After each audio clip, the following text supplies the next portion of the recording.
అంటే చర్చికి వెళ్ళగానే, లేదంటే మనం పరిచర్యలో ఉండగానే, సహవాసంలో ఉండగానే ఏవో అద్భుతాలు జరిగిపోవాలనేసుకుంటా ఉంటాం. కానీ మన మనస్సు మాత్రం బాప్తిస్మానికి ముందు ఎలాగ ఉందో తర్వాత కూడా అలాగే ఉంటుంది.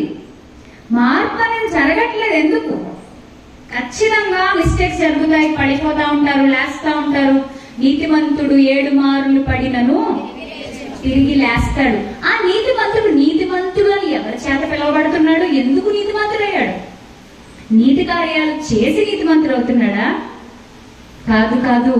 దేవుని నీతికి తనను తాను అప్పగించుకుంటున్నాడు కాబట్టి, నీతికి దాసులుగా దేవుడు చేస్తున్నాడు కాబట్టి నీతిమంతుడు అవుతున్నాడు. ఇక అప్పటి నుంచి ఆయన ఒకవేళ పడినా ఇలాగని దీన్ని పట్టుకొని అయితే పడిపోవచ్చా, పర్లేదా, పడిపోయినా ఏం కాదా అంటే ఇష్టం తిరిగేసిన దేవుడు ఏమి చేయడా, ఇబ్బందులే ఉండవు మనకు. ఇలాంటి బుద్ధి మాత్రం మనలో ఎప్పుడు పుట్టనివ్వకండి. దేవుడి రాజ్యంలోకి వచ్చాం మనం. క్రిస్మస్ గురించి ఎత్తుకుని ఇవన్నీ ఎందుకు చెప్తున్నానంటే, క్రిస్మస్ సంబరాలలో పడి క్రైస్తవ్యం క్రిస్మస్ యొక్క పరమార్థాన్ని మర్చిపోతుందండి. ఈ మాట మీరు అందరూ అంగీకరిస్తారా? ఏమో మరి మీరు ఎలా ఉన్నారో నాకు మీ మొహాలు కూడా ఇంతకుముందు తెలియదు. నన్ను పిలిచారో వచ్చాను, మీ మొహాలు ఇప్పుడే చూడటం, ఇక్కడ ఉన్న మొహాలు, మీ పేర్లు కూడా నాకు తెలియదు. కానీ నేను చెప్పాలనుకున్నా దేవుని చేత ప్రేరేపించబడి నిలబడిన మాటలు మాత్రం చెప్పేసి నేను వెళ్ళిపోతాను అంతే. క్రైస్తవ్యము, క్రిస్టియానిటీ ప్రపంచంలో 800 కోట్ల మంది జనాభా ఉంటే అందులో అత్యధిక శాతము సుమారుగా 300 కోట్ల వరకు క్రైస్తవులే జీవిస్తున్నారు. చాలా మంది క్రైస్తవులు బోల్డ్ అని బైబిల్స్, చాలా మంది ఇళ్లలో ఎన్నో బైబిల్స్ ఉన్నాయి. అయితే ఎంతమంది ఆ బైబిల్లో ఉన్న వాక్య ప్రకారంగా దేవుడిని సంతోషపెట్టాలని పరిగెడుతున్నారు? ఎంతమంది బైబిల్లో ఉన్న వాక్య ప్రకారంగా దేవుని దృష్టికోణంలోంచి చూడాలని ఆశపడుతున్నారు? అర్థమవుతుందా మీకు? మనం చాలాసార్లు ఇతరుల మెప్పు కోసమే పాకులాడుతూ ఉంటాం. ఏమైనా అనుకుంటారేమో. ఇంకొక చిన్న ఉదాహరణ చెప్పనా? ఇక ఆదివారం నాడు ఎవరో మీకు మీ ఫ్రెండ్ కానీ మీ చుట్టాలు కానీ పెద్ద ఫంక్షన్ చేసుకుంటున్నారు. ఇక్కడున్న ఒక పెద్ద ఫంక్షన్ హాల్లో, బాగా పేరున్న ఫంక్షన్ హాల్లో ఒక 1000 మందిని పిలిచి పెద్ద పార్టీ చేసుకుంటున్నారు. ఆదివారమే వచ్చింది. ఇప్పుడు మీ ముందు 2 ఆప్షన్స్ ఉన్నాయి. ఏం చేయాలి? ఒకటి చర్చికి వెళ్ళాలి, అయిపోయిన తర్వాత ఫంక్షన్కి వెళ్ళాలి. 2 చర్చి మానేయాలి, ఎర్లీగానే ఫంక్షన్కి వెళ్ళిపోవాలి. ఈ రెండింటిలో ఏ ఆప్షన్ తీసుకుంటారు మీలో చాలా మంది? మీ జాతకాలు బాగా చెప్పేస్తున్నారండి ఇక్కడ కూర్చుని ఆయన బాబు కదండి. 2గా తీసుకుంటారు అంటే అంత నమ్మకం ఆయన కలిగించేసినట్టున్నారు మీరు, అవునా? ఎందుకు ఇది అడుగుతున్నానంటే, ఎందుకు నేను ఒక విషయం చెప్పి దీనిలో తీసుకొచ్చాను గుర్తుందా మీకు? మనుషులు మనల్ని పిలిచారు కాబట్టి వెళ్ళకపోతే ఏమనుకుంటారు కదా. మరి మనం దేనికి ఎక్కువ విలుస్తాం తెలుసా? ఇంటికి వచ్చి జస్ట్ కార్డ్ ఇచ్చి పలానా ఆదివారం ఫంక్షన్ ఉందంటే అని వెళ్ళిపోయారు ఒకళ్ళు. సెకండ్ సీన్ లో మళ్ళీ చెప్తున్నాను ఇదే, వాళ్ళే మీ ఇంటికి వచ్చి కార్డ్ ఇచ్చి తప్పకుండా రావాలక్క మీరు పిల్లల్ని తీసుకురండి. ఆ రోజు అసలు మీరు వంటే చేసుకోకూడదు, ఊరుకోని మళ్ళీ చెప్తున్నాను మీరు రాకపోతే ఇలా చెప్పారు అనుకోండి గట్టిగా. మీకు ఏం గుర్తొస్తాయి ఎక్కువ? అదే గుర్తొస్తుందని ఏమంటారు మీరు అప్పుడు? మరీ పిలిచారండి, వెళ్ళకపోతే ఏమనుకుంటారో. ఇక్కడ మీకు ఒక విషయం తెలుసా?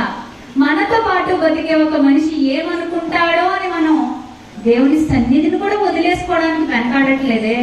మరి నిరంతరం మనల్ని చూసే ఒక మహాశక్తి భూమి మీద ఉన్న మనుషుల ప్రేమ అంతా కుప్పగా పోసేసినా దేవుని ప్రేమ ముందు ఏ మాత్రం సరిపోదు.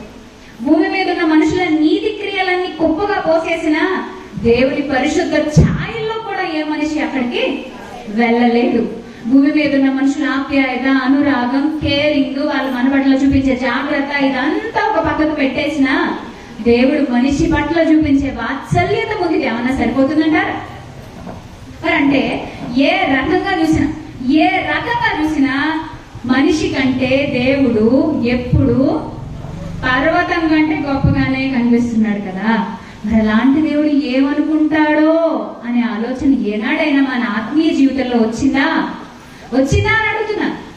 నా దేవుడు ఏమనుకుంటాడో ఈ మాట మాట్లాడితే, మగవాళ్ళైతే బూతు మాటలు వస్తున్నాయి నా నోట్లోంచి, క్రిస్మస్కి వెళ్ళిపోతున్నాను, క్రిస్మస్ ఆరాధనలో బాగా ఉంటున్నాను, నా దేవుడు ఏమనుకుంటాడో ఈ మాటలు మాట్లాడితే, అయ్యో దేవుడు వింటున్నాడు కదా, వింటాడా దేవుడు? దేవుడు చర్చిలోనే ఉంటాడండి, చర్చి బయట కూడా ఉంటాడా? ఇప్పుడు మనం చర్చి బయట పెట్టుకున్నాం ప్రార్థన, మీ చర్చి చాలా బాగుంది పెద్దది, ఆ లోపల జరగట్లేదు, ఇప్పుడు అక్కడే దేవుడు ఉంటాడు, ఇక్కడ ఉండడా అన్నావా? అదిగో ఎక్కడో అక్కడ ఒక చెట్టు ఉంది, దాని కింద కూర్చుని మనం కాసేపు అలా ప్రార్థన చేసుకున్నాం, అక్కడ దేవుడు ఉండడా? వినడా? మీ ఇంటిలో మీరు మీ మంచం మీద బాలేని పరిస్థితిలో పడుకొని అయ్యా దేవా నీవేనయ్యా నాకు దిక్కు అని ప్రార్థన చేసుకుంటున్నారు, దేవుడి దగ్గరికి వెళ్ళదా? ఏదో ప్రమాదంలో పడిపోయారు, ఒక్కరే ఉన్నారు, ఒంటరిగా ఉన్నారు, జీవన మరణాల మధ్య పోరాటం చేస్తున్నారు, అయ్యా నువ్వే నాకు దిక్కు అని ప్రార్థన చేశారు, దేవుడు వినడా? అంటే దీన్ని బట్టి మనకి ఏమర్థమైంది? నువ్వు పాపం చేసేటప్పుడు దేవుడు చూస్తూ ఉన్నాడు, నీకు పాపం ఆలోచన లోపల పుడుతున్నప్పుడు కూడా దేవుడు చూస్తూ ఉన్నాడు. ఉన్నాడని బైబిల్ చెప్పిందా? కీర్తనల గ్రంథము 139వ కీర్తనలో ఒక అద్భుతమైన మాట ఉంటుందండి. ఎంత అద్భుతం అంటే, దేవా నీవు నా నడకను, నా పడకను, నా ప్రతి తలంపును, నా తలంపు నీకు పుట్టక మునుపే దానిని నీవు ఎరిగి ఉన్నావు దేవా అంటాడు. అంటే దేవుడు మన చుట్టూ ఆవరించి ఉన్నాడు, ఆయనను దాటి వెళ్ళి ఏ మనిషి ఏది చేయలేడండి.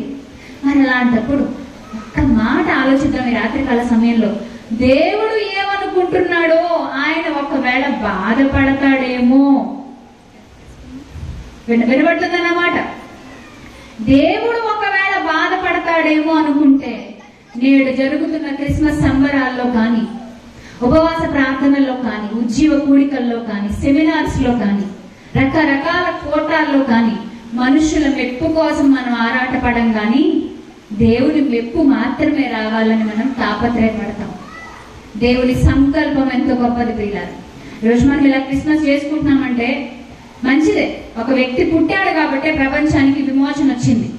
యేసుక్రీస్తు ప్రభువుని గుర్తు చేసుకుని సంతోషంగా ఆయనకి కృతజ్ఞతాస్తుతులు చెల్లించడం చాలా గొప్ప సంగతి. నేను క్రిస్మస్ చేయొద్దు అన్నట్లు వ్యతిరేకం కూడా కాదు, మంచిది, మీరు చేసే చాలా మంచి కార్యక్రమం. అయితే ఈ క్రిస్మస్ వేళ నిజమైన క్రిస్మస్ ఆనందం మనసులోంచి పుట్టాలి.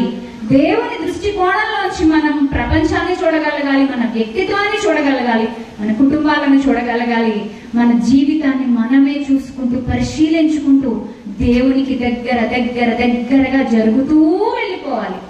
ఎందుకో తెలుసా? దేవుడికున్న ఒకే ఒక కోరిక, నడికట్టు నడుమునకు అంటియుండు రీతిగా నేను మీతో ఉండాలనుకుంటున్నాను అంటాడు ఇర్మియా గ్రంథము 13వ అధ్యాయంలో. నడికట్టు అంటే అర్థం తెలుసా మీకు? నడికట్టు అంటే అర్థం ఏంటంటే ఎవరికైనా తెలుసా పిల్లలు?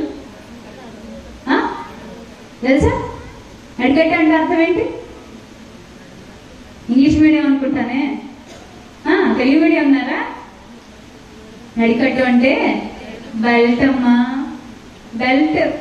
నడికట్టు అంటే అర్థం ఏంటి? నడుమునకు కట్టుకునేది.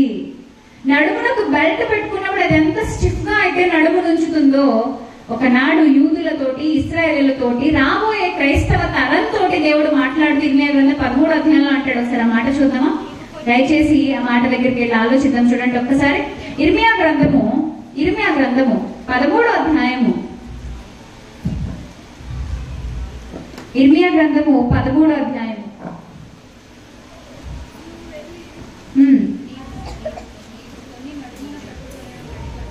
11వ వచనంలో 3rd లైన్ నుంచి చూద్దాం.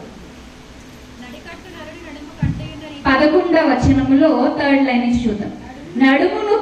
నడికట్టు నరుని నడుముకు అంటియున్న రీతిగా నన్ను అంటియుండ చేసి తిని గాని వారు నా మాటలు వినకపోయి ఉన్నారని. అంటే దేవుని కోరిక, ఆయన ఆశ ఏంటి? యవనస్తులైన పిల్లలు జాగ్రత్తగా వినాలి. దేవుని కోరిక, ఆయన ఆశ ఏంటండి?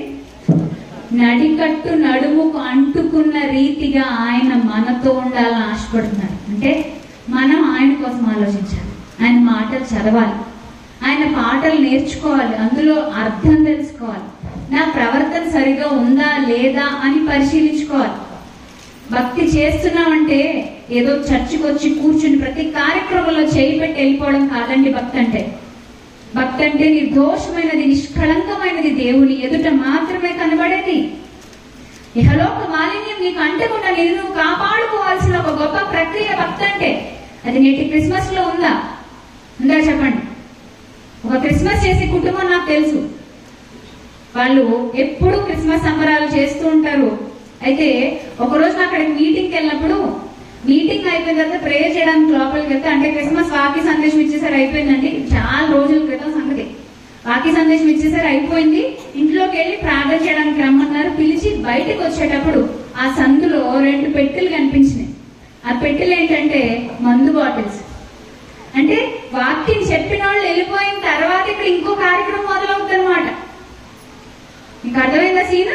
వాక్యం చెప్పిన వాళ్ళు వెళ్ళిపోయిన తర్వాత ఇంకో కార్యక్రమం మొదలవుతుంది. ఆ కార్యక్రమంలో పార్టిసిపేట్ చేసే వాళ్ళు ఎవరంటే స్త్రీల క్రిస్మస్ పెట్టి ఇచ్చిన స్త్రీలందరి పిల్లలు. ఏం ఉపయోగం? నువ్వు స్త్రీల క్రిస్మస్ పెట్టించి అందులో నువ్వు పెద్దగా ఉన్నాయంటే, సెక్రటరీగా ఉన్నాయంటే, నువ్వు చైర్మన్ గా ఉన్నాయంటే, నువ్వు మొత్తం అంతా దొల్లేసిన ఏంటి ఉపయోగం? నీ కొడుకో నీ కూతురో లోక సంబంధిగా బట్టి తిరుగుతున్నారు. ఎక్కడ నువ్వు కాపాడుకున్నావు? ప్రార్థనతో కాపాడుకున్నావా? నీ ప్రవర్తనతో కాపాడుకున్నావా? నువ్వు చెప్పి కాపాడుకున్నావా? ఎలాగ కాపాడుకోలేకపోతున్నప్పుడు నీ భక్తి జీవితానికి అక్కడ అర్థము విలువ ఉంటుందా? దయచేసి ఒక్కసారి ఆలోచించండి ప్రియులారా. ఇలా కొన్ని మాత్రమే ఉన్నాయి బయటకు కనిపించేవి, కానీ ఇలాంటి సంఘటనలు ఎన్ని జరుగుతున్నాయో క్రిస్మస్ పేరుతో, న్యూ ఇయర్ సంబరాలతో మద్యం ఎంత ఎక్కువగానో అమ్ముడుపోతుందంట, ఏరులై పారుతుందంటారు న్యూస్ ఛానల్స్ వాళ్ళు. అంటే మద్యం సంబరాలలో పడి, ఇవన్నీ కొనుక్కోవడంలో పడి యువత చాలా డబ్బులు ఖర్చు పెడుతూ, నిజంగా మీరు గమనించండి, December 31st నైట్ ఎన్ని యాక్సిడెంట్లు జరుగుతాయి, ఎన్ని ఘోరమైన దారుణమైన కార్యాలు జరుగుతాయి. ఎంతో మంది ఆడపిల్లలు పడతారు, వీధులు వెళ్ళామని సరిగ్గా వెళ్ళనివ్వరు, ఆ క్లబ్బుల్లోను పబ్బుల్లో పడి తిరుగుతూ ఉంటారు, వాళ్ళ మీద అత్యాచారాలు, దాడులు. ఎందుకు ఇదంతా అంటే ఎవరికి జగడములు, ఎవరికి హేతువు లేని శాపములు అంటాడు కదా. ఎవడు నాశనం అయిపోతాడు? మద్యముతో మత్తెక్కిన వానికే కదా అంటాడు కదా ప్రభు. మద్యముతో మత్తెక్కితే విపరీతమైన కన్నులు కనిపిస్తాయి, విజ్ఞత చచ్చిపోతుంది, వివేకం చచ్చిపోతుంది. ఈరోజు మన ఇంటి బిడ్డలు ఎప్పుడు అలా ఉండకూడదు, ముఖ్యంగా మగ బిడ్డలు. చక్కగా క్రిస్మస్ వాతావరణం చాలా చర్చిల ముందు జరుగుతుంది, కానీ బాధపడే సంగతి ఏంటంటే, నాకు చాలా బాధ అనిపిస్తుంది అండి. క్రిస్మస్ అంటే గోల్డ్ ఖర్చు పెట్టేస్తారు, భలే హ్యాపీగా చేయాలనుకుంటారు, భలే ఆనందంగా చేయాలనుకుంటారు, అంత మంచి కొత్త బట్టలు, సంబరాలు, అంత ఆనందం, ఆర్భాటం. కానీ వాళ్ళ పిల్లల బతుకులను చూస్తే వెనకాల చాలా దారుణంగా ఉంటాయండి. ఈరోజు క్రిస్మస్ సంబరాలలో పడిన ప్రతి తల్లి తండ్రి తమ గర్భ ఫలాన్ని దేవునికి ఇస్తున్నామా లేదా అని ప్రశ్నించుకోవడానికి ఈ రాత్రికాల సందేశం ఒక విలువైన పాఠం మీకు నేర్పించాలి. బైబిల్ గ్రంథంలో క్రిస్మస్ అనగానే మనకు కొన్ని క్యారెక్టర్స్ గుర్తొస్తాయి. ఏమేమి క్యారెక్టర్స్ గుర్తొస్తాయి ఒకసారి చెప్పండి నాకు, మీకు గుర్తున్నాయి అని చెప్పండి. క్రిస్మస్ అనగానే మనకు గుర్తొచ్చే క్యారెక్టర్స్ ఇవే. ఎక్కువ శాతం క్రిస్మస్ సందేశాలలో వీటి గురించి మాట్లాడుతూ ఉంటారు. ఏంటండి అవి? మరియా, యోసేపు, ఇంకా క్రిస్మస్ తాత, క్రిస్మస్ చెట్టు ఉన్నాయా అన్ని బైబిల్లో?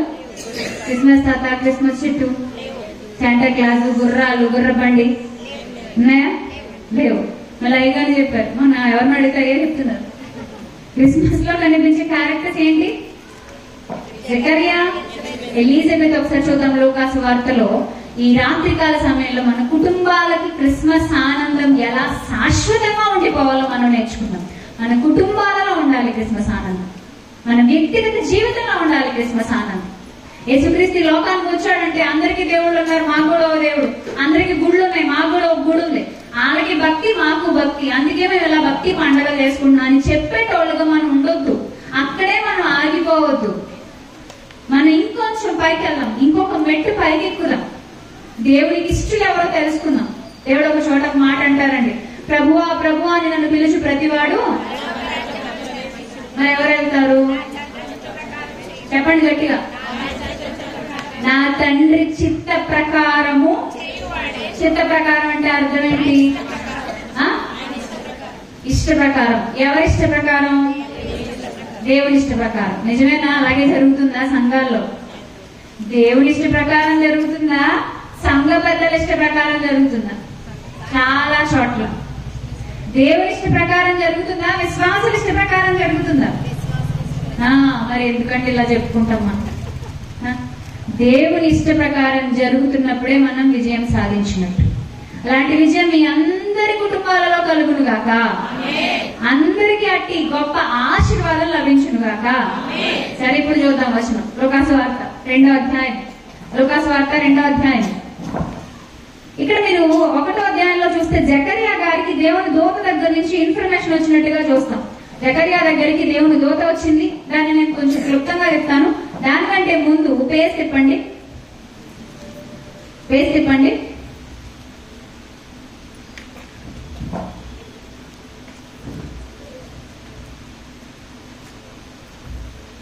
39వ వచనం. ఆ దినములందు మరియ లేచి యూదా ప్రదేశములోని కొండసీమల్లోనున్న ఒక ఊరికి త్వరగా వెళ్లి జకర్యా ఇంటిలో ప్రవేశించి ఎలిజబెత్కు వందనం వచనము చేసింది. ఎలిజబెత్ ఎవరంటే జకర్యా యొక్క భార్య. ఈ పేజ్ తిప్పితే అంటే ముందుకు రండి, కొంచెం ముందుకు రండి. 1వ అధ్యాయంలో జకర్యా తన తరగతి క్రమం చొప్పున తన పని తను చేసుకుంటూ ఉన్నాడండి. యాజక ధర్మం చేస్తున్నాడు. అలా చేస్తూ ఉన్నప్పుడు ఆయన దగ్గరికి మోస్ట్ ఇంపార్టెంట్ ఒక వ్యక్తి వచ్చారనమాట. గబ్రియల్ వచ్చారు. గబ్రియల్ అంటే చిన్న పోస్ట్ ఏం కాదండి, చాలా పెద్ద పోస్ట్. ఎందుకంటే దేవుని దగ్గర ఎంతమంది సైనిక సమూహాలు ఉంటాయి? కోటాను కోట్ల మంది కూడా అనలేం, కానీ మనం కోటాను కోట్ల మంది, ఏమో లెక్క చెప్పలేము, అసంఖ్యాకం. ఇంకా మన వల్ల కాదు, మన తరం కాదు.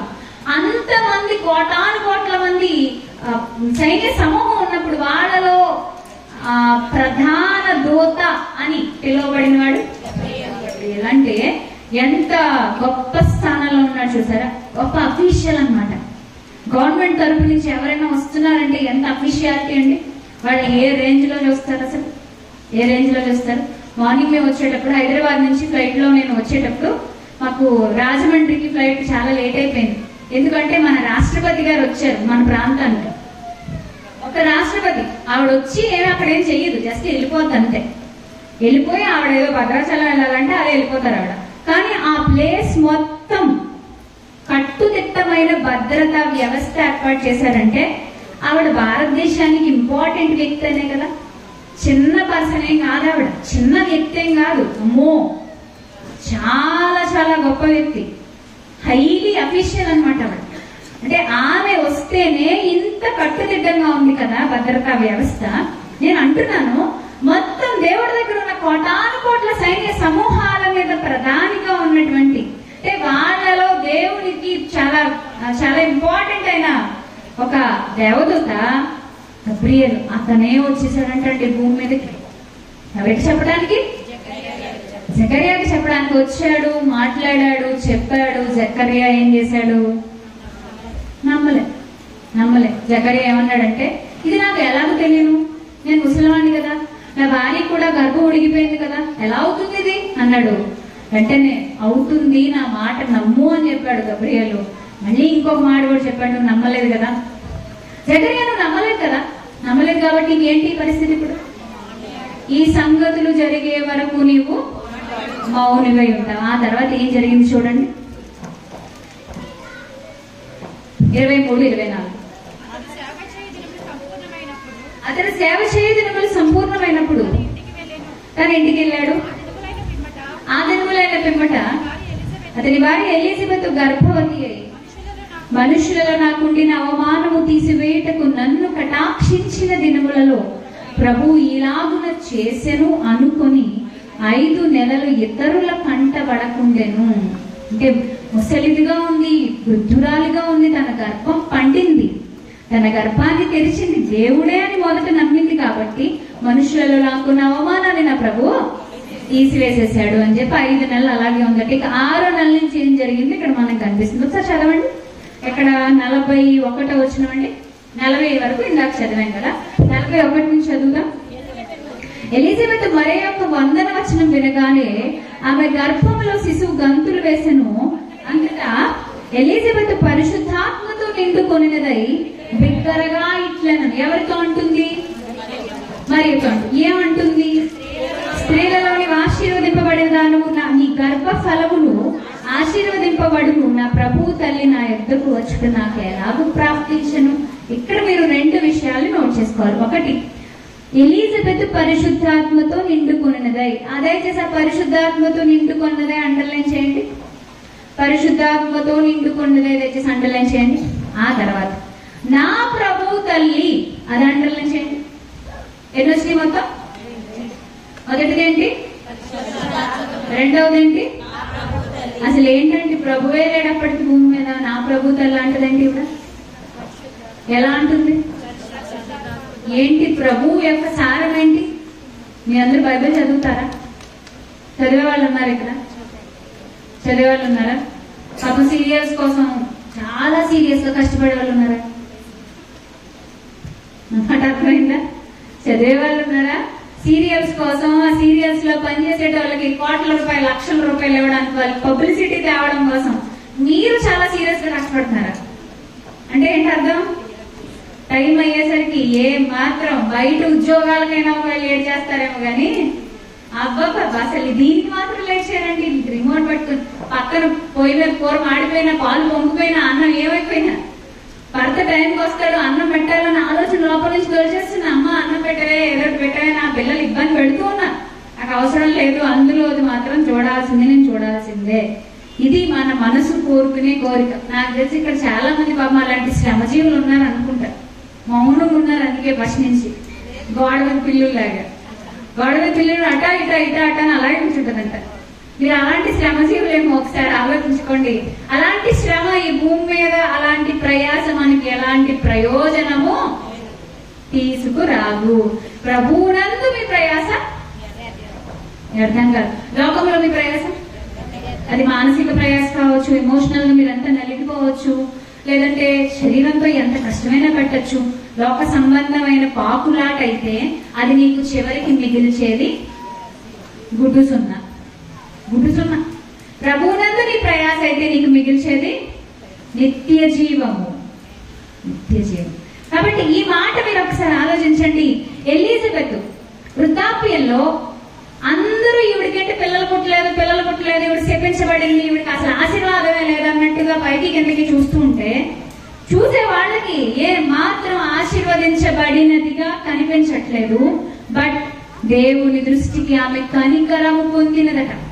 దేవుని దృష్టికి కనికరము పొంది మాట్లాడుతూ ఉంది ఇక్కడ. జనాలలో నాకు నవమానము తొలగించిన నా దేవాది దేవునికి స్తోత్రం అని చెప్పి మరియ ఎంటర్ అవ్వగానే మరియతో మాట్లాడుతున్న మాటల్లో ఈవిడ సొంత బుద్ధితో పలికిందా, ఏదైనా ఒక స్పెషల్ పవర్ తో పలికిందా? ఏంటా స్పెషల్ పవర్? పరిశుద్ధాత్మతో నిండుకొనినదై. ఈ క్రిస్మస్ వేళల్లో నేను మిమ్మల్ని అడుగుతున్నాను. నాకు తెలిసి క్రిస్మస్ అనగానే ఇలాంటి ప్రసంగాలు మీరు ఎక్కడ వినుండరు. క్రిస్మస్ వేళల్లో అడుగుతున్నాను, పరిశుద్ధాత్మతో నిండుకున్నారా? పరిశుద్ధాత్మతో నిండుకున్నారా? పరిశుద్ధాత్మ అంటే గట్టిగా ప్రార్థన చేసినప్పుడు, లేదంటే ఒక విపరీతమైన మ్యూజిక్ ని మన చెవుల్లోనికి పంపించేసినప్పుడు మన శరీరంలో, మన నరాలలో, కణాలలో వచ్చే ఉజ్జీవము కానే కాదు. 17వ శతాబ్దంలో, 18వ శతాబ్దంలో క్యారిస్మాటిక్ ఉద్యమం అని చాలా మంది పరిశుద్ధాత్ముడు ఇలా గెంతితేనో ఎగురుతూనో వస్తాడు అనే ఒక ఉద్యమాన్ని తీసుకొచ్చారు. పరిశుద్ధాత్మ అంటే భౌతికమైన, అలౌకికమైన ఒక అనుభూతి, ఒక స్పర్శ, అదొక ఫీల్ అనే ఒక భావంలోకి తీసుకెళ్లిపోయారు. ఎంతో మంది మోసపోయారు అందులో పడి. కానీ Martin Luther, John Wesley, George Whitefield ఇలాంటి ఎంతో మంది మహనీయులు, ఇలాంటి గొప్ప గొప్ప సంస్కరణవాదులు ప్రపంచాన్ని వాక్యం వైపే, లేఖనాల వైపు మాత్రమే నడిపించాలి అని కంకణ కట్టు కూర్చున్న వాళ్ళు ఎంతో కష్టపడ్డారు. దేవుని భావజాలంలోని అనేకుల్ని నడిపించారు. రోజు ప్రియమైన దేవుని జనాంగం నేను మిమ్మల్ని అడుగుతున్నాను, పరిశుద్ధాత్మను మీరు అనుభవించగలుగుతున్నారా? నేటి క్రిస్మస్ సంబరాలలో పరిశుద్ధాత్మకు చోటుందా? మీ అనుదిన జీవితంలో పరిశుద్ధాత్మకు చోటుందా? మీరు డైలీ రొటీన్ లో నీ జీవితాన్ని నువ్వు నడిపించుకుంటూ ఉంటే పరిశుద్ధాత్మకు చోటిస్తున్నావా? ఇది నా ప్రశ్న. ఎలిజబెత్ మాట్లాడుతుందంటే సొంత మాటలు మాట్లాడట్లేదండి. ఇక్కడ పరిశుద్ధాత్మతో నిండుకొనినదై. మీరు బైబిల్ గ్రంథాన్ని పరిశీలించండి. ఎంతమంది అయితే పరిశుద్ధాత్మతో నిండుకున్నారో వాళ్ళు ఉత్తమమైన జీవితం జీవించారు. పరిశుద్ధాత్మ నీలోనికి వచ్చినప్పుడు పాపమును గూర్చి, తీర్పును గూర్చి ఒప్పుకునేలా చేస్తాడు. ఆత్మ ఫలాలు ఫలించేలా చేస్తాడు. ఆత్మ వరములతో నిన్ను నింపుతాడు. ఆత్మ సంబంధమైన వివేచన వరాన్ని పుట్టిస్తాడు. లోకం మీద ఒక అవగాహన కల్పిస్తాడు. మనుషులంటే ఒక అవగాహన కల్పిస్తాడు. ఈ జీవితం పట్ల నీకు ఒక నమ్మకాన్ని కలిగిస్తాడు. వాటన్నిటికీ మించి 4 అక్షరాల పదం పరిశుద్ధాత్మ నీలో ఉంటే మౌనంగా ఎప్పుడూ నీ జీవితంలో నుంచి వినబడుతూనే ఉంటుంది. మౌనం ఏంటి, వినబడ్డం ఏంటి అంటారేమో. నిజంగా మౌనంగా నువ్వున్నా చూసే వాళ్ళకి అది కనిపిస్తుంది, వినిపిస్తుంది. విశ్వాసము. ఏంటది? విశ్వాసము. విశ్వాసము లేకుండా దేవునికి ఇష్టడై ఉండుట అసాధ్యము. విశ్వాసం ఎవరికైతే ఉంటుందో వాళ్ళు మాత్రమే దేవునిలో గొప్ప కార్యాలు చేశారు, చేస్తారు, చేస్తూనే ఉంటారు. అది ఈ సంఘం వాళ్ళైనా, వేరే ఊరు వాళ్ళైనా, వేరే దేశం వాళ్ళైనా, మరెవరైనా. ఈరోజు ఎలిజబెత్ను నేను మీ కళ్ళ ముందు ఎందుకు పెడుతున్నానంటే, ఆమె వృద్ధురా, గర్భం తెరవబడుతుందన్న ఆశ చచ్చిపోయింది. కానీ దేవుడు పలికిన మాటలను బట్టి తన విశ్వాసాన్ని దృఢపరచుకుని నా ప్రభు తల్లి అంటుంది. చూసారా, ఎక్స్ట్రాడినరీ వర్డ్స్ అండి. అసలు నా ప్రభు తల్లి అని తనకంటే వయసులో చిన్నది ఆమె ఎలా అనగలిగింది? అంటే మెస్సియా ఆమె గర్భంలో నుంచే వస్తున్నాడు అనే వాస్తవాన్ని మొదటి విడి కనిపెట్టిందా లేదా? మెస్సియా రాజులకు రాజు, మెస్సియా వస్తాడు అని ఎన్నో ప్రవచనాలు చెప్తున్నాయి. యెషయాలోను, ఇర్మియాలోను, యెహెజ్కేలులోను, మీకా, ఇంకా చాలా గ్రంథాలు ఉన్నాయి. వీటన్నిటిలోనూ ఒక్కొక్కటి ఆయన ఎక్కడ పుడతాడు, ఎవరికి పుడతాడు, ఎలా బ్రతుకుతాడు, ఎలా ఉంటాడు, ఎలా జీవిస్తాడు, ఎలా నలిగిపోతాడు, ఎలా మరణానికి వెళ్తాడు, ఎలా తిరిగి లేస్తాడు, సంఘం ఎలా కట్టబడుతుంది, సంఘంలో వాళ్ళు ఎలా ఉంటారు, చివరికి కొత్త భూమి కొత్త ఆకాశం వచ్చే వరకు పరిస్థితి ఎలా ఉంటుంది, ఈ జీవితం తర్వాత ఇంకో జీవితం ఉందా, అదేంటి, నిజ జీవితానికి వెళ్ళాలంటే ఏంటి, ఇవన్నింటికి సంబంధించిన బోల్డ్ అన్ని ప్రవచనాలు ఉన్నాయండి. యేసుక్రీస్తు ప్రభు రాక కోసం మెస్సియా వస్తాడని ఇన్ని ప్రవచనాలు ఉంటే చాలా మంది క్రైస్తవులు ఇప్పటికీ నమ్మట్లేదు. వచ్చాడని నమ్మట్లేదు, యూతులు ఇంకా నమ్మట్లేదు. ఒకనాడు ఇశ్రాయేలీయులు కూడా దానిని నమ్మలేదు. ఎంతో మంది యేసుక్రీస్తు తానే మెస్సియాగా వచ్చాడు అంటే నమ్మలేదు. కన్యక గర్భవతి అయి కుమారుని కట్టుంది. ఎక్కడా జరగదండి. కానీ కేవలం దేవుని శక్తితో మాత్రమే ఇది జరిగింది. ఆనాడు అది చూసినప్పుడు ఎంతో మంది మరియమ్మ గారిని క్యారెక్టర్ లేని అమ్మాయి అన్నారు. మగ తోడు లేకుండా ఏ ఆడపిల్లకైనా గర్భం వస్తుందా? రాదు కదా. ఇప్పుడు ఈ కన్య మరియా తప్పు చేసింది, అందుకే ఈమె ఇలాగ అయిపోయింది అని వేశ్యలాగా ఆమె మీద ముద్ర వేసి ఉంటారు. ఆ రోజు ఎన్ని మాటలు, ఎన్ని నిందలు, ఎన్ని అవమానాలు, కానీ అన్నింటినీ భరించి విలువైన జీవితాన్ని జీవించింది మరి. అందుకే ఆమెను ఇక్కడ కీర్తిస్తూ చెప్తుంది, నా ప్రభువు తల్లి మెస్సియా లోకానికి వస్తాడు. క్రిస్మస్ ఆనందం వచ్చిందంటే ఇంతమంది నలిగిపోయారండి. క్రిస్మస్ ఆనందం మన కళ్ళ ముందు రావడానికి, ఈరోజు మన చేతుల్లో ఉన్న బైబిల్ మన దగ్గరికి రావడానికి ఎన్నో జీవితాలు చితికిపోయాయండి. రక్తాన్ని చిందించారండి. ఎంతో మంది శరీరాల్ని పణంగా పెట్టేశారండి, ప్రాణాలని పణంగా పెట్టేశారండి, అవయవాలను రాలగొట్టేసుకున్నారండి. బైబిల్ మన చేతిలోకి వస్తే మనం 150 రూపాయలకి 200 పెట్టేసుకుని తెచ్చేసుకొని ఏదో పండగలకి పబ్బాలకు మాత్రమే బైబిల్ తెచ్చుకొని మిగతా రోజుల్లో దాన్ని షెల్ఫ్ లో పెట్టేసి దుమ్మెక్కి చేస్తా ఉంటాం చాలా సార్లు మనం. బట్ ఒక్కసారి ఆలోచించండి, బైబిల్ ఇలా రావడానికి ఎంతో మంది నలిగిపోయారు. క్రిస్మస్ చేసుకుంటున్నామంటే క్రిస్మస్ లో ఎన్ని క్యారెక్టర్స్, ఎన్ని బాధలు అనుభవించాం. ఎలిజబెత్ బాధ చిన్నదా చెప్పండి? ఆమె వృద్ధాప్యంలో ఎన్నో అవమానాలు పొందింది, బట్ దేవుని కృప పొందుకుంది. ప్రభు మార్గము సరళము చేయు అని కంటుంది ఎలిజబెత్. అందుకే మరియమ్మను చూసి అంటుంది, నా ప్రభు తల్లి నా ఇద్దరికి వచ్చట నాకు ఎలా ప్రాప్తించింది అంటే దేవుడు ఎంత కృప చూపించాడు. ఆ తర్వాత పరిశుద్ధాత్మతో నిండుకొనినదై బిగ్గరగా ఇట్లను నువ్వు స్త్రీలలో నీవు ఆశీర్వదింపబడిన దానవు. దీవిస్తుందండి, దీవిస్తుంది. పరిశుద్ధాత్మ మనలో ఉంటే శాపవచనాలు వస్తాయి, నోట్లోంచి దీవెనలు వస్తాయి. చాలా సార్లు ఇంటి పక్క వాళ్ళతో చిన్న చిన్నట్లు గొడవ పెట్టుకు శాపాలు పెట్టేస్తుంటారు. క్రైస్తవులే, చర్చికి రెగ్యులర్ గా వెళ్ళటంలే, చిన్న విషయాలకి గొడవలు పెట్టుకుని వాళ్ళ మీద ఊరికి దుమ్మెత్తి పోస్తా ఉంటారు. అలా అంటారు కదా, నేనే గనక సరైన పతివ్రతం అయితే నువ్వు ఇంకెలా అయిపోతావు అంట. ఏంటంటే ఈ పదాలు ఏంటంటే అసలు క్రైస్తవుల్లో వినాల్సి వస్తుంది ఇలాంటి మాటలు. పరిశుద్ధాత్మతో నింపబడితే పరిశుద్ధ జీవితం, పరిశుద్ధ చూపు, పరిశుద్ధ మాట, పరిశుద్ధ ప్రవర్తన. లోకంలో ఉన్నవాడు నిన్ను చూసి నేర్చుకోవాలి తప్ప లోకంలో ఉన్నవాడు నీకు వేలెత్తి చూపించి నీ దేవుణ్ణి, నువ్వు నమ్ముకున్న దేవుణ్ణి నువ్వేలా ఉంటే ఇక నేనేం నమ్ముకుంటాను, నా దేవుడు నాకు చాలే అని లోకంలో ఉన్నవాడు మనల్ని చూసి అనేట్టు మన బ్రతుకుండకూడదు. మన బంధువుల్లోనైనా, మన స్నేహితుల్లోనైనా, మన చుట్టాల్లోనైనా, మనం పనిచేసే చోటైనా, మన వ్యాపారమా, ఉద్యోగమా, ఎక్కడైనా ప్రభువుని చూపించడమే నిజమైన క్రిస్మస్. గుర్తుపెట్టుకోండి, క్రీస్తు లోకంలోనికి వచ్చినప్పుడు కాదు లోకానికి మేలు, క్రీస్తు మరణించి తిరిగి వెళ్ళిపోయినప్పుడే. అలాగని క్రీస్తు రావడం వల్ల ఏమి జరగలేదా అంటే అసలు ఆయన వస్తేనే కదా విమోచన అనేది వచ్చింది. నా మాటల పరమార్థం మీకు అర్థం అవ్వాలనుకుంటున్నాను. క్రిస్మస్ సంబరాలలో అసలైన పరిశుద్ధాత్మ శక్తిని వదిలేస్తున్నామేమో. దయచేసి మన జీవిత కాలం అంతా ఎలిజబెత్ లాంటి విశ్వాస జీవితాన్ని కనపరచడానికి ప్రయత్నిద్దాం. ఎలిజబెత్, మరియా, అలాగే ఇక్కడ కనిపిస్తున్న సుమయోన్, అన్న, జకర్యా, వీళ్ళందరి జీవితాలను చూస్తే వాళ్ళందరూ దేవునికి లోబడ్డారు, పరిశుద్ధాత్మను తమలో కలిగి ఉన్నారు. ఈ రోజు ఒక్కసారి ఆలోచించండి పిల్లరా, పరిశుద్ధాత్మను మనం కలిగి ఉన్నామా లేదా? కలిగి ఉన్నామా లేదా అనడానికి గుర్తు కావాలి కదా, దానికి ప్రూఫ్ ఉండాలి కదా. ఎవరు చెప్తారు అది? బైబిలే చెప్తారు. చూద్దాం ఒకసారి. గలతీ పత్రిక, దయచేసి బైబిల్ ఓపెన్ చేయండి అందరూ. గలతీ పత్రిక 5వ అధ్యాయము. గలతీ పత్రిక 5వ అధ్యాయం. గలతీ పత్రిక 5వ అధ్యాయము 18 నుంచి మనం కిందకి చదువుదాం. ముందు 16 కూడా చదువుదాం. దయచేసి అది నోట్ చేసుకోండి. ముందు 16 చదువుదాం. నేను చెప్పున్నది ఏమనగా ఆత్మానుసారంగా నడుచుకునుడి, అప్పుడు మీరు శరీరేచ్ఛను నెరవేర్చరు.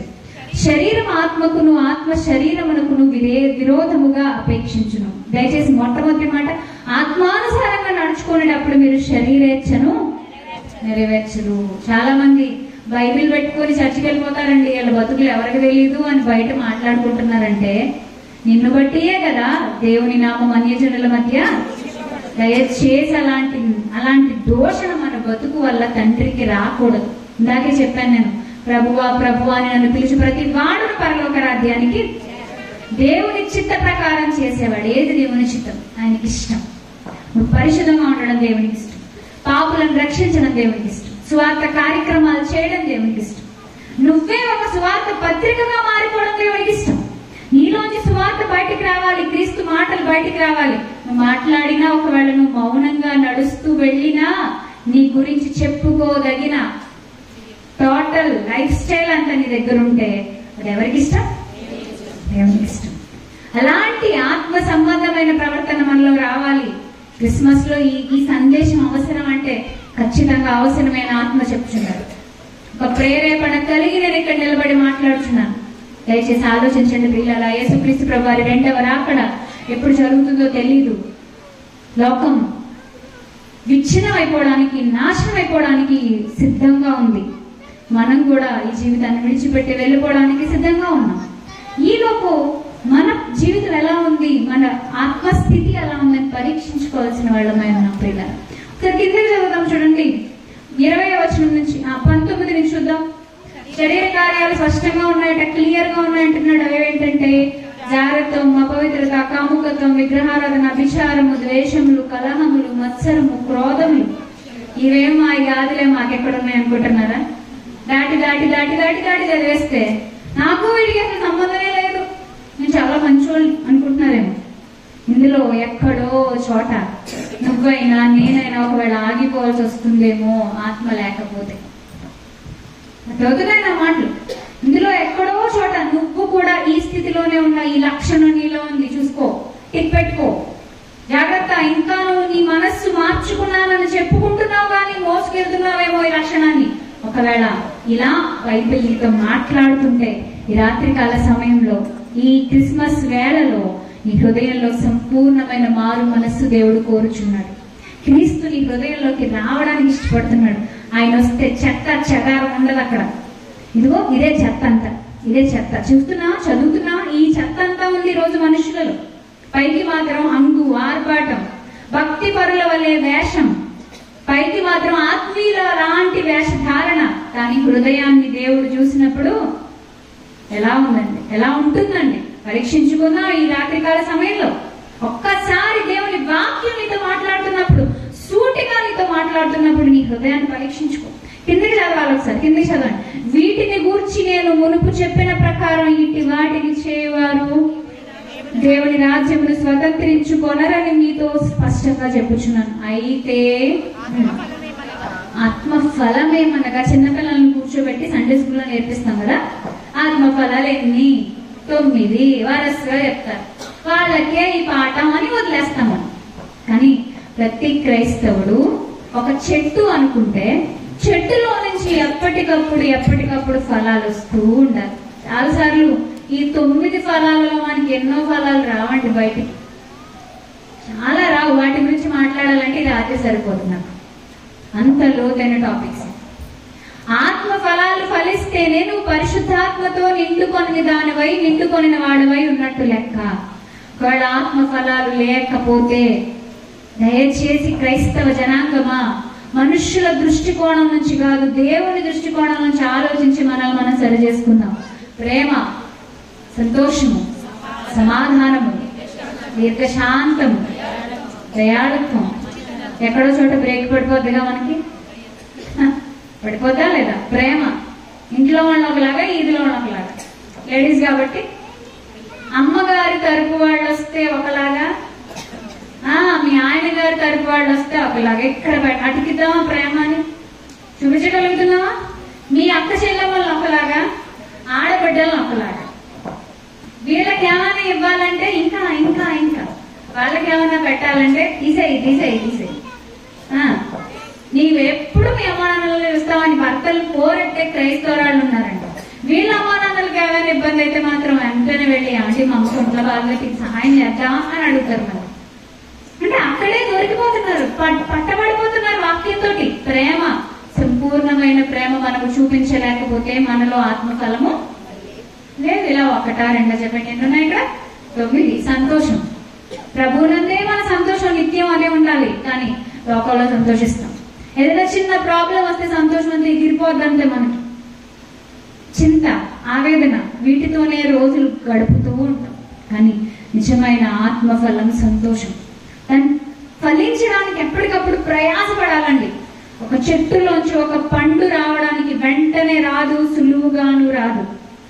ఫస్ట్ పువ్వు పూస్తుంది, పువ్వు పిందె అవుతుంది, పిందె కాయ అవుతుంది, కాయ తర్వాత పండు అవుతుంది, పండు అనేకుల్ని సంతోషపెట్టే ఫలభరితమైనదిగా చేతిలోకి వస్తుంది. మళ్ళీ అందులో గింజలు ఉంటాయి. పండు రావడం అనేది ఒక్క రోజులో జరిగిపోదు. అలాగే ఆత్మఫలం రావాలంటే కూడా ఒక్క రోజులోనూ జరగదు, జరుగుతూ ఉండాలి. క్రీస్తుతో సహవాసం చేయాలి, సంఘంలో సహవాసం ఉండాలి. నిజమైన క్రిస్మస్ హృదయంలో ఒక్క రోజు మాత్రమే కాదు ప్రియమైన దేవుని జనాంగమా, జీవిత కాలం అంతయు ఆచరించాలి. ఇలా ఆత్మఫలాలు 9 మనం ఫలిస్తూ దేవునిని సంతోష పెట్టాలి. విశ్వాసంతో ఈ లోకాన్ని విడిచిపెట్టి వెళ్ళిపోవాలి. ఒకనాడు పౌలు గారు అంటారు కదా, చివరి దశలోకి వచ్చేసాక ఏమంటున్నారు? మంచి పోరాటము పోరాడి తిని, నా పరుగు కడముట్టించి తిని, ఆ తర్వాత మధ్యలో ముక్క ఎగరగొట్టేశారు. విశ్వాసమును కాపాడుకుంటుంది. విశ్వాసం 4 అక్షరాల పదం మౌనంగా వినిపిస్తుంది ఆయన జీవితంలో నుంచి. ఆత్మఫలాలు ఫలించాడు, విశ్వాసంతో బ్రతికాడు, పరుగు ఆపలేదు, పరిగెడుతూనే ఉన్నాడు. సమాధి వరకు పరిగెట్టాడు. తల తెగ నరికేశారంటే రోమా గవర్నమెంట్ వాళ్ళు శిరచ్ఛేదన చేసి చంపేశారు అపోస్తులైన పౌల్ని, హతసాక్షిని చేశారు. సరైన సమాధి కార్యక్రమం జరిగిందో లేదో కూడా తెలియదని శిరచ్ఛేదన చేసి చంపేశారు. హతసాక్షి అయిపోవడానికి సిద్ధపడ్డాడు దేవుని పని కోసం, క్రీస్తు ప్రేమ కోసం. అందుకే నా మట్టుకైతే బ్రతుకుట క్రీస్తు, చావైతే లాభము, నేను వెడలిపోయి క్రీస్తుతో కూడా ఉండవలెనని నాకు ఆశ కలదు అంటాడు అక్కడ ఫిలిప్పీ పత్రిక 1వ అధ్యాయంలో. నాకు ఎప్పుడెప్పుడు వెళ్ళిపోదామా దేవుడి దగ్గరికి నాశనం అంటుంటే, ఈరోజు క్రైస్తవులు ఇంకా ఉండిపోవాలి. సంఘాన్ని ఇంకా పెద్దది కట్టుకోవాలి, ఇల్లు ఇంకా పెద్దది కట్టుకోవాలి, ఇంకా పెద్ద పెద్ద నగలు వేయించుకోవాలి. ఒక హారం కొనుక్కున్నావా సరిపోదు, ఇంకో 4 వేసుకోవాలి. ఓ అడ్డాన్ని కొనుక్కున్నావా సరిపోదు, ఇంకో 4 వేయించుకోవాలి. ఇంకా కాస్ట్లీగా బతకాలి, ఇంకా లగ్జరీగా బతకాలి. ఎన్నాళ్ళు ఉంటామండి ఈ లోకంలో? ఎన్నాళ్ళు ఉంటాం? ఇంతలో కనబడి అంతలో మాయమైపోవు. ఆవిరి వంటి వాళ్ళం. మరి ఏం చేయాలి భూమి మీద పట్టుకున్నాడు మనం? ఎందుకు వచ్చాడు క్రీస్తు? క్రీస్తు పుట్టినరోజు ఎందుకు మనం చేసుకుంటున్నాం? వచ్చాడు, ప్రకటించాడు, చూపించాడు, మరణించాడు, తిరిగి లేచాడు, వెళ్ళిపోయాడు, రాబోతున్నాడు. మనం కూడా అమ్మ కడుపులోంచి వచ్చాం, బతుకుతున్నాం, రక్షకుని తెలుసుకున్నాం, ప్రకటిస్తున్నామా, పాటిస్తున్నామా, చూపిస్తున్నామా, మరణించడానికి సిద్ధపడుతున్నామా? అర్థమవుతుందన్నమాట. యేసుక్రీస్తు ప్రభువాన్ని సొంత రక్షకునిగా అంగీకరిస్తేనే సరిపోదు, ఆయన బాటలో నడవడానికి సహవాసంలో ముందుకెళ్ళాలి. క్రిస్మస్ ఆనందం మన జీవితాలలో నిరంతరం ఉండాలి. ఆయన ఆరాధించే వాళ్ళుగా మనందరం ఉండాలి. ఒక్క రోజుకే క్రిస్మస్ పండుగను ఆపేయొద్దండి. మన జీవిత కాలం అంతా నిజమైన ఆరాధన మన ప్రభువుకు మనం చెల్లిద్దాం. విలువైన సంఘంగా ఆత్మల భారంతో కదులుదాం. నీలాగే ఎంతో మంది నశించుకోవడానికి సిద్ధంగా ఉన్నారే లోకంలో. వాళ్ళ కోసం ప్రార్థన చేస్తున్నావా? వాళ్ళ కోసం మార్పుని బతుకులో చూపించి బతుకుతున్నావా? వాళ్ళ ఆత్మ రక్షించబడాలని కోరుకుంటున్నావా? నిత్య జీవానికి వెళ్ళాలని ఆశపడుతున్నావా? ఆశపడితే కష్టపడడం మొదలు పెట్టు. బ్రతుకులో మార్చుకోవాల్సినవి ఏవైతే ఉన్నాయో కత్తిరించుకునేటప్పుడు నొప్పి వస్తుంది, బాధ వస్తుంది. ఆత్మఫలం ఫలించేటప్పుడు సుఖంగా ఉండదు. కష్టపడడం మొదలుపెట్టు. క్రీస్తుని గుర్తించుకో, కష్టపడడం మొదలుపెట్టు, ప్రయాసపడు, దేవుని భారం ఎత్తి మీద వేసుకో, విశ్రాంతి పొందుతావు. అంటే విశ్రాంతిలో మీరంతా ఎప్పుడు ఉండాలని ఆశపడుతున్న మాటలు ముగిస్తున్నాను. తలలు వంచండి, ప్రార్థించుకున్నాం. పరిశుద్ధుడ, ప్రేమ కలిగిన తండ్రి, ఈరోజు తండ్రి కన్నాడ గ్రామంలో ఈ విధంగా మమ్మల్ని నిలవబెట్టుకొని సంఘానికి ప్రేరణ కలిగజేసి మమ్మల్ని పిలవడానికి మీరు మాకు ఆహ్వానాన్ని అందించి ఇలాంటి విలువైన మాటలు ఇక్కడ చెప్పడానికి కృప చూపించినందుకు వందనాలు. దేవా, ఏ మాటలైతే మీ బిడ్డల హృదయాల్లోకి వెళ్ళాయో ఆ మాటలతో మీ బిడ్డలను బలపరచండి, తృప్తిపరచండి. ఈ సంఘాన్ని, సంఘ కాపరిని, సమస్తాన్ని దీవించండి అయ్యా. ఎవరెవరైతే మాటలు విన్నారో విని వదిలేసేవారిగా కాకుండా బిడ్డ మాటల ప్రకారంగా ప్రవర్తించువారిగా తండ్రి మీరే మీ కృపలో బలపరచమని త్వరలో మా కొరకు రానైన మా ప్రియ రక్షకుడైన యేసుక్రీస్తు ప్రభువారి పేరిట ఈ ప్రార్థన మనవులు అడిగి వేడుకొంచున్నాం మా ప్రియ పరలోకపు తండ్రి. ఆమేన్, ఆమేన్. అందరికీ వందనాలు. Thank you. చాలా ఓపికగా ఉన్నారండి.